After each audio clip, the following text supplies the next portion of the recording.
Hoje vamos conhecer o destino de duas jovens mulheres.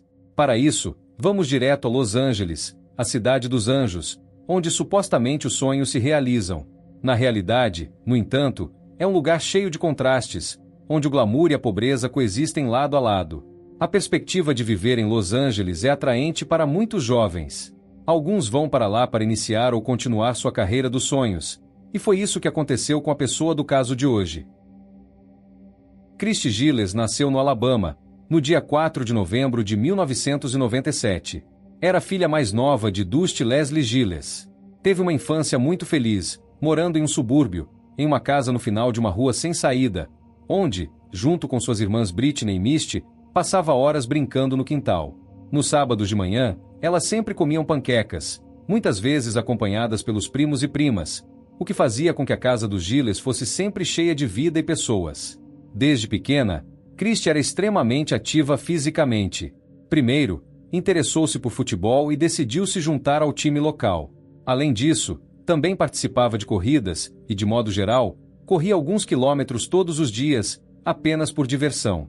Era resistente, confiante e adorava competir. Em certo momento, seus familiares a convenceram a participar de um concurso de beleza. Depois, aos 14 anos, participou de seu primeiro casting para modelo. Das 13 agências para as quais ela se candidatou, 11 queriam trabalhar com ela. Assim, ela se viu diante de uma escolha: esportes ou modelagem. Ela decidiu tentar a sorte no mundo da moda. Aos 16 anos, deixou a escola e começou a viajar pelo mundo, participando de várias sessões fotográficas. Ela amava esse trabalho, conhecer novas pessoas, visitar novos lugares. Esse estilo de vida lhe agradava muito e, rapidamente, ela se tornou independente. Em 2019, quando tinha 21 anos, enquanto estava em uma exposição, conheceu Jean Cilliers, 17 anos mais velho. Ele era da África do Sul, fotógrafo e especialista em efeitos especiais. Logo ficou claro que os dois estavam em sintonia, e o que começou como uma conexão intensa acabou se revelando mais do que um simples caso passageiro. Depois de alguns meses, em um festival, ambos chegaram à conclusão de que queriam passar o resto da vida juntos. E essa ideia foi realizada tão rápido quanto surgiu. Eles se casaram. Imagina o choque da irmã de Christy quando, em um dia de agosto, ela recebeu uma mensagem de texto com o seguinte conteúdo: "Fiz algo, só não conte para mamãe. Eu me casei." Nem é preciso dizer que os pais ficaram surpresos quando souberam, mas os jovens recém-casados logo os tranquilizaram. Eles planejavam organizar uma cerimônia oficial no Alabama. O pai de Christy iria levá-la até o altar, e ela usaria um vestido branco. Christy rapidamente encontrou o vestido dos seus sonhos. Jean era loucamente apaixonado por sua esposa. Em um documentário sobre o caso, ele disse que ela era a pessoa mais interessante que ele já havia conhecido. Ela era original, diferente, divertida e vivia à sua maneira. Os dois se mudaram juntos, adotaram um gato e exploravam o mundo juntos. No entanto, Christy sempre adorava voltar para casa e visitar sua família. Ela era a filhinha do papai. Eles caçavam juntos, pescavam, e ela sempre quis experimentar de tudo: saltar de paraquedas, mergulhar, andar de camelo. Ela estava sempre disposta a qualquer aventura. Como sua irmã relembra, Christy era como um tornado, barulhenta, sempre presente e cheia de energia. Ela também era um espírito livre. Se tivesse nascido algumas décadas antes, teria se encaixado perfeitamente entre os filhos das flores. Christy se inscreveu em um curso de design de interiores, onde conheceu Hilda Marcela Cabrales. As duas mulheres se deram bem rapidamente e começaram a se encontrar com frequência. Hilda Marcela Cabrales Arzola nasceu em 23 de novembro de 1994, no México. Seus amigos a chamavam de Marcela ou Mark.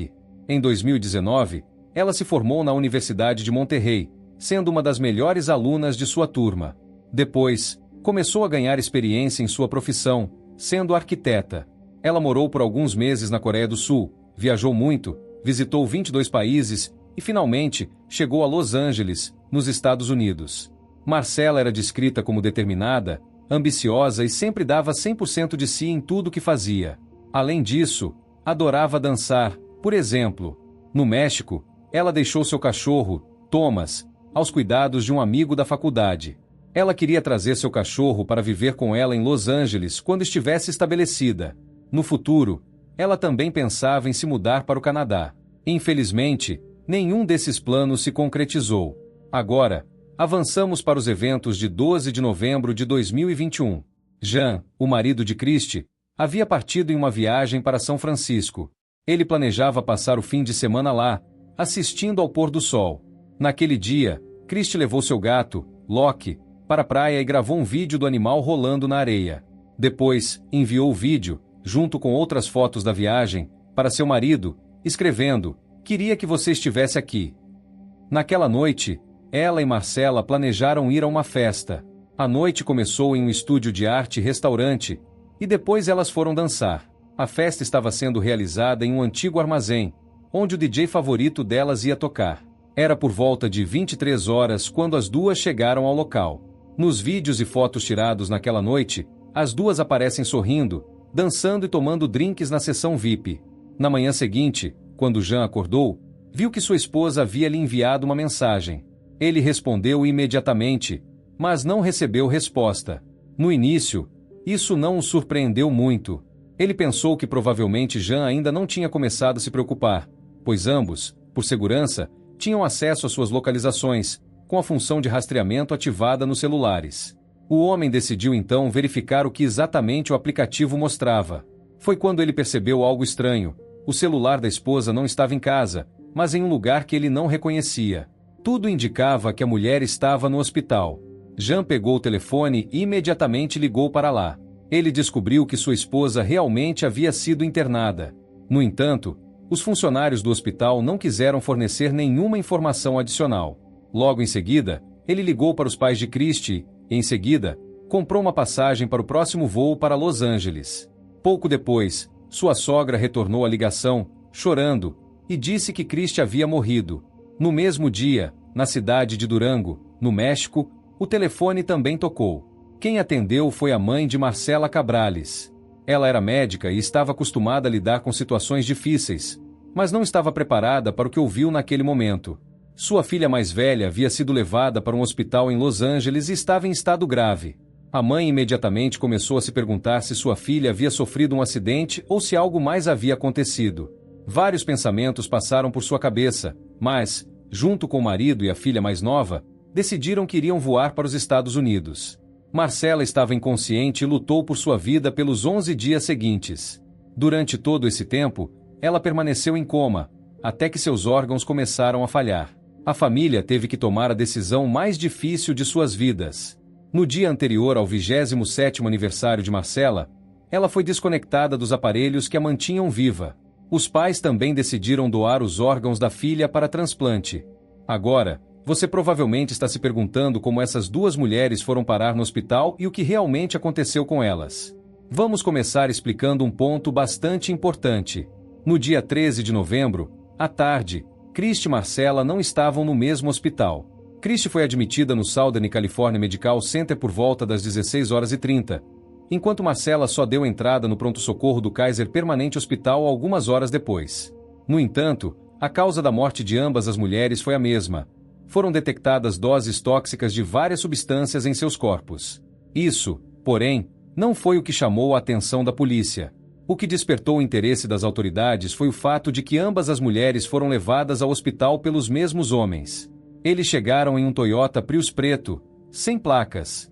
Em ambos os casos, os homens afirmaram que haviam encontrado as mulheres inconscientes na calçada e que só queriam ajudá-las, por isso as levaram ao hospital. No entanto, antes que os funcionários pudessem pedir seus dados e números de telefone, eles simplesmente desapareceram. Quando os policiais descobriram como as duas mulheres haviam chegado ao hospital, começaram a suspeitar de crime e abriram uma investigação. Uma amiga que estava com Christie e Marcela na festa havia saído mais cedo, então ela não sabia para onde as duas tinham ido depois de saírem do clube. Contudo, os investigadores rapidamente descobriram.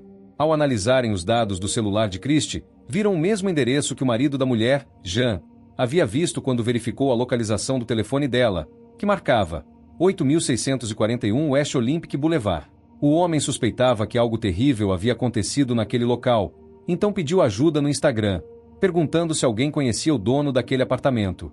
Foi quando ele recebeu uma enxurrada de mensagens, todas relacionadas à mesma pessoa. Na internet, havia informações chocantes sobre ele. Tratava-se de David Pierce, de 39 anos, que às vezes se apresentava também como Dave Bryan. O homem circulava no mundo das celebridades, era produtor de filmes e promotor de clubes. Naquele momento, os policiais já estavam no rastro dele.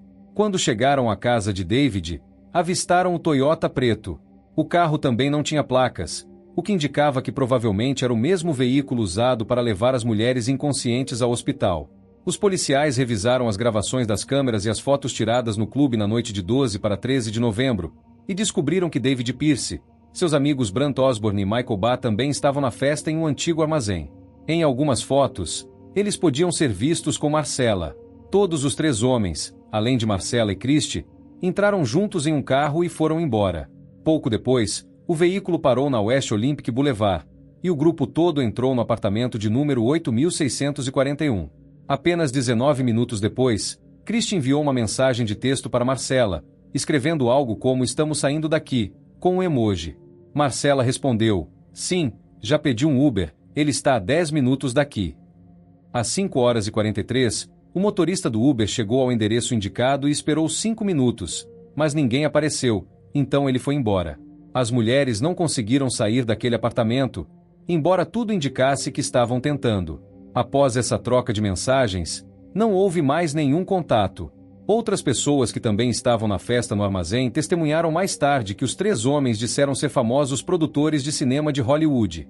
Os policiais acreditavam que eles haviam convidado Christie e Marcella para irem para outro local. No entanto, em vez de irem para uma festa, os homens levaram as mulheres para o apartamento deles, e por isso elas provavelmente queriam sair de lá o mais rápido possível. Algo, no entanto, deve ter acontecido nos mais de 10 minutos em que elas esperavam o Uber. Não sabemos exatamente o que ocorreu nas horas seguintes. Um vizinho relatou ter ouvido gemidos altos e outros sons estranhos vindos de lá entre 3 horas e 16 horas, mas ele não ligou para o número de emergência.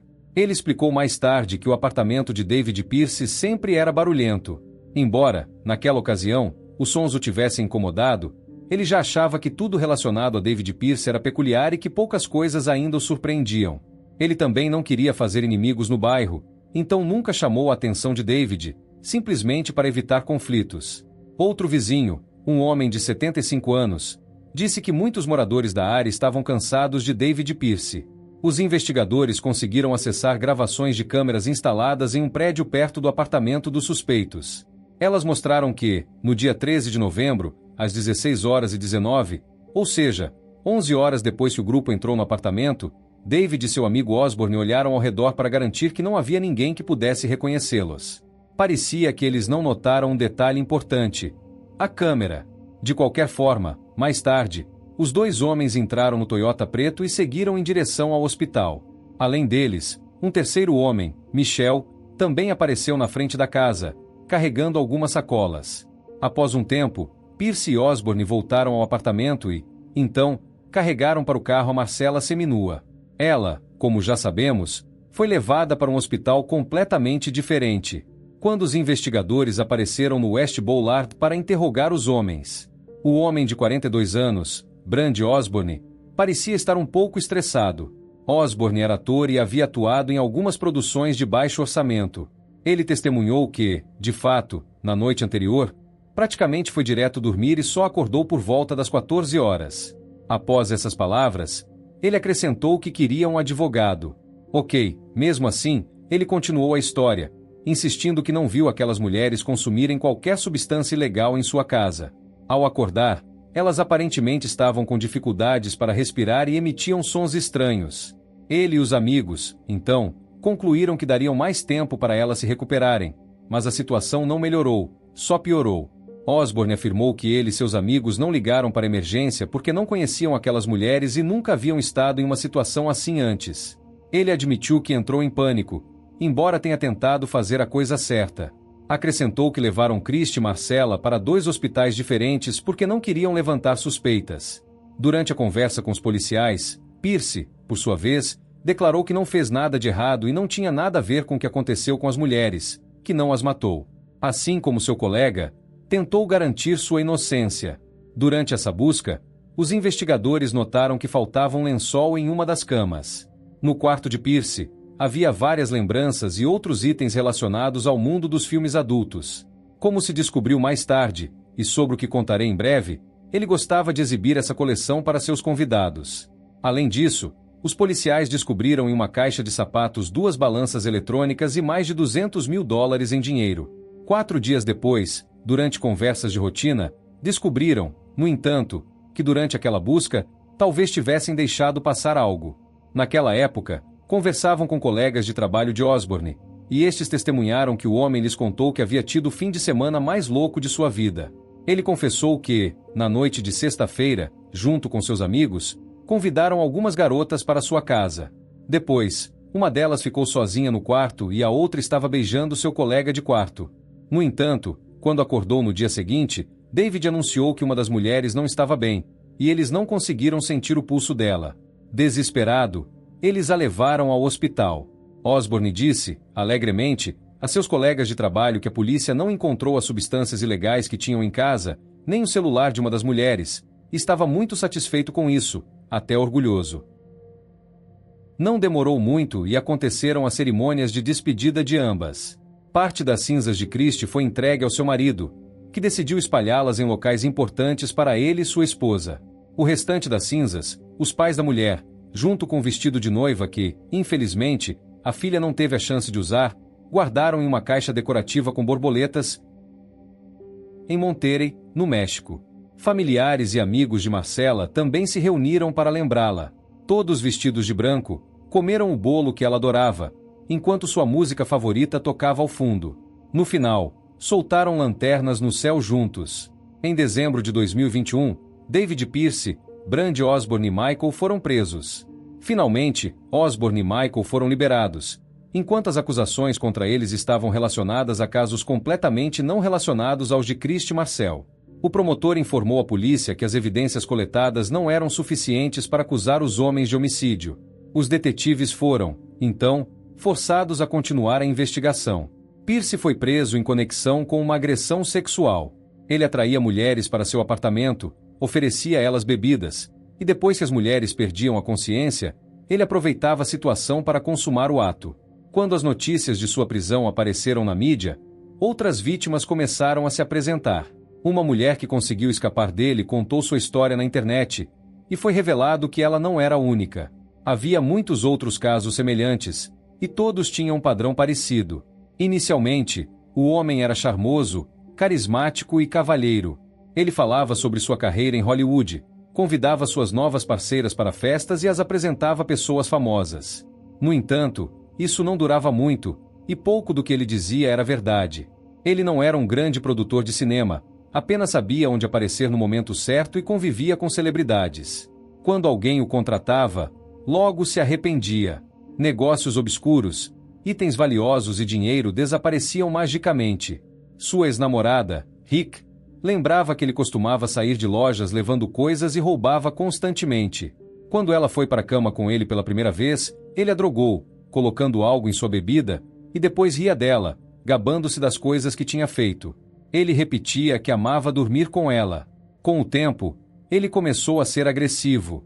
Rick frequentemente aparecia com olhos roxos ou dedos quebrados. Quando tentou deixá-lo, ele a ameaçou. Na internet, há muitos comentários de mulheres que cruzaram o caminho de Pierce, e geralmente não são elogios. O homem era conhecido por pegar o telefone das mulheres e colocar seu número na lista de contatos como meu novo marido. Também era amplamente sabido que ele explorava especialmente mulheres jovens, frequentemente colocando algo em suas bebidas. As pessoas até se perguntavam por que esse tipo ainda estava em liberdade e ninguém havia investigado mais a fundo todos esses excessos. Curiosamente, ele já havia tido contato com a polícia antes, e não apenas uma vez. Em 2014, foi preso, suspeito de assédio, mas no final decidiram não apresentar acusações. Em 2020, uma mulher o acusou de estupro. O padrão no caso dele parecia sempre o mesmo. Primeiro, ele drogava a vítima, depois forçava uma relação sexual. Desta vez, os policiais também concluíram que não tinham provas suficientes. No entanto, quando, em dezembro de 2021, Pierce foi preso no caso de Christie Marcel, os investigadores decidiram revisar os 2 casos anteriores. Além disso, surgiram novas denúncias, como o caso de 2007 depois de agosto de 2010, quando uma jovem estudante, que estava procurando um quarto para alugar, foi convidada por ele. Durante a visita, ele ofereceu algo para ela beber. A mulher lembra que, depois, começou a se sentir tonta, e a próxima coisa que se lembra é de ver Pierce segurando uma garrafa de vinho, que ele em seguida colocou dentro de sua vagina. A mulher finalmente conseguiu sair daquele apartamento, mas esse não foi o fim do seu pesadelo. Pierce continuou a enviar-lhe mensagens com ameaças por um longo tempo. Ele escrevia que, se ela contasse a alguém o que havia acontecido, algo ruim aconteceria à sua família. Houve muitos outros casos como esse. Uma outra mulher, logo após ser forçada a algo, foi ameaçada. Se você contar a alguém, vai se arrepender rapidamente, e sua família também. Outra ele conheceu em um aplicativo de namoro, depois a drogou e abusou dela. Outra, ele fingiu ajudar a encontrar emprego, mas acabou do mesmo jeito que as outras. Durante o ato, ele a insultava com palavrões. Algumas vítimas decidiram testemunhar contra ele, e ele também foi acusado de posse e tráfico de substâncias ilegais. Pierce não se declarou culpado das acusações. Seu advogado, por sua vez, questionou a credibilidade das mulheres que se manifestaram, alegando que era surpreendente que o escritório do promotor, que já havia investigado o caso anteriormente, não tenha tomado nenhuma providência. No entanto, não foram apenas as mulheres vítimas que contaram suas histórias. Amigos e conhecidos de Pierce, que tiveram contato com ele, também decidiram falar. Um dos testemunhos veio de Steven, um músico, que foi testemunha de um evento em 2008. Ele disse que, durante uma festa, uma jovem mulher saiu correndo de um dos quartos, chorando, e logo atrás apareceu o acusado. A mulher afirmou que Pierce a havia impedido de sair, trancando a porta. Pierce negou tudo, afirmando que a mulher estava mentindo. Outro depoimento veio do baixista Ralph, que visitou por acaso o apartamento do acusado, pois queria ver um amigo que morava com Pierce na época. O amigo não estava lá, mas Pierce o convidou para entrar. Ele mostrou a Ralph sua coleção de objetos relacionados ao mundo adulto e uma pilha de documentos de identidade com nomes de várias mulheres. Quando Ralph perguntou o que ele fazia com aqueles documentos, Pierce respondeu que os dava às meninas para que pudessem entrar em boates com ele sem problemas. Tudo indicava que Pierce frequentava festas na companhia de meninas menores de idade.